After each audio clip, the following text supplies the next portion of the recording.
알겠습니다. 뭐 여야 모두 총선을 앞두고 선이 굵은 큰 정치를 좀 했으면 좋겠는데, 자, 총선 앞두고 이 자잘한 신경전들이 벌어지고 있는데 두 대표의 행보 좀 보면 한동훈 위원장은 지난주 또 지난 총선에서 민주당이 패배한 지역이었죠. 충남 천안, 경기 수원을 또 수원은 여러 번 방문한 겁니다. 또 오늘은 고향을 간다고 하고 또 낙동강 벨트와 광주를 잇따라 방문할 예정입니다. 상당수 지역구가 민주당 현역이 장악한 곳인데 수성이 오고 싶다 이런 전략이겠죠. 네, 맞습니다. 그러니까 특히 지난번 21대 총선에서 네. 수도권에서 참패하지 않았습니까? 서울은 그렇다 치더라도 경기도에서 참패를 하기도 했고요. 그리고 지금도 그렇게 여론 흐름이 국민의힘 쪽에 완전히 쏠렸다고 보기도 쉽지 않거든요. 네. 근데 그런 면에서 일단 경기도 지역을 먼저 흔들어 놓겠다. 그래서 가장 크게는 수원을 중심으로 해서 수원은 5개 지역구를 다 뺏겼거든요. 그쪽은 이제 반도체 벨트나 이런 것들에 호응하고 또 철도 지하화 문제나 이런 것들 가지고 흔들겠다 이런 전략이 있는 것 같고요. 그리고 이제 서울 하고 행정구역을 접하고 있는 지역 같은 경우에는 그러니까 서울 편입 문제나 이런 것들을 가지고 표심을 좀 공략하겠다 이런 뜻인 것 같고요. 낙동강 벨트는 뭐 많은 분들이 들어보셨으니까 아시겠지만 민주당이 영남 지역에서 유일하게 지난 총선 때 지역구를 의석을 가져간 곳이거든요. 그것까지 지금 국민의힘이 만약에 빼앗게 되면 민주당이 거의 영남 지역에서는 기껏 많아야 한 3석, 영남 지역의 의석이 한 65석이거든요. 그러니까 거의 다 싹쓸이 하겠다고 하는 전략이에요. 그러니까 영남 지역에서 싹쓸이를 한다고 하면 그러면 다른 지역 말고 그러니까 중원 지역에서만 어느 정도 득표율을 의미 있는 득표를 얻게 된다고 하면 그러면 수도권에서만 조금만 선전해줘도 국민의힘이 일당 위치에 바로 올라갈 수 있거든요.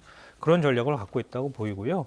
호남 같은 경우에는 일단 새로미래라고 하는 또 다른 민주당의 경쟁자가 생겼잖아요. 네. 더군다나 호남을 흔들면 수도권이 흔들린다고 하는 그런 일종의 법칙 아닌 법칙 같은 게 있는 거란 말이에요. 그러니까 호남 민심을 흔들어 놓겠다. 그러면 수도권 민심도 같이 흔들린다. 이런 전략을 갖고 이렇게 크게는 삼각형 형태로 움직이고 있는 거 아닌가 싶습니다. 네, 장 소장님 오늘 이재명 대표는 충남, 홍성 또 천안을 가는데 충청 표심 공략에 성공할까요? 표심에 공략하려고 노력을 하는 모습이죠. 그러니까 홍성에 간 이유는 충남에서 제일 어려운 곳이다라고 이제 본인이 얘기를 했어요. 여기서 이재명 당대표가 뭐라고 했냐면 정말 죄송해 죽겠다 이런 표현을 썼거든요. 그러니까 양승조 후보에 대해서 미안한 마음을 내세운 거예요.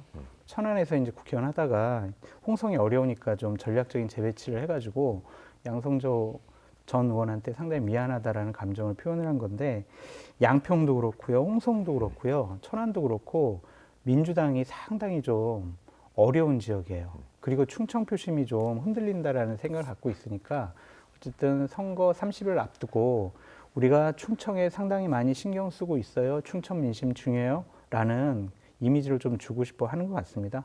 그리고 또한 15일에는 울산, 부산을 방문을 하는데 이 지역도 상당히 좀 민주당에 흔들리고 있다. 이전에는 부산에서 3석을 얻었는데 그렇죠. 그 지역도 좀 어려운 거 아니냐 이런 관측도 좀 나오고 있거든요.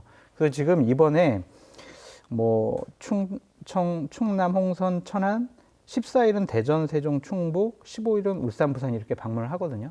그러니까 이건 어려운 지역을 지금 방문해서 선거 초반에 공천이 좀 완료된 곳에서 좀 우리가 어려운 것을 좀 극복하겠다라는 의지를 좀 표명한 것 같습니다. 그래서 처음에 선거 컨셉은 잘 잡은 것 같다라고 말씀드립니다. 네. 뭐 일종의 이제 이재명 대표는 재판 리스크가 있는 상황이잖아요. 사실 한동훈 비대위원장만큼 지역을 많이 다닐 수는 없는 상황이에요. 재판에 계속 참석해야 되는 거니까요. 출석해야 되는 거니까. 그러니까 가더라도 좀 임팩트 있는 효과를 내는 곳을 중심으로 해서 움직이겠다 이런 뜻인 것 같고요. 지금 낙동강 벨트는 아마 민주당 입장에서는 불안불안할 거예요. 많이 흔들린다는 얘기가 나오거든요. 그러니까 역으로 울산은 지금 북구 같은 경우에는 진보 진영이 지금 일종의 단일화하기로 했단 말이에요. 북구 같은 경우에도 동구도 좀 강세거든요. 그러니까 울산 북구 동구를 흔들겠다 이런 전략인 것 같고요. 뭐 부산 가는 거는 낙동강 벨트를 흔들겠다는 뭐 전략인 것으로 보이고요. 그리고 충청 지역 같은 경우에는 아까 제가 신범철 전 차관 말씀드렸기 때문에 그런 정부 실정을 좀 부각하는 차원이 있고요. 대전은 사실은 민주당 입장에서 해볼 만한 지역이에요. 특히 R&D에선 삭감이나 이런 데서 대전 시민들이 굉장히 분노하고 있다 이런 소식도 들리거든요. 근데 그런 부분들을 좀 효과적으로 건드리고 흔들어 놓겠다 이런 전략으로 보입니다. 알겠습니다.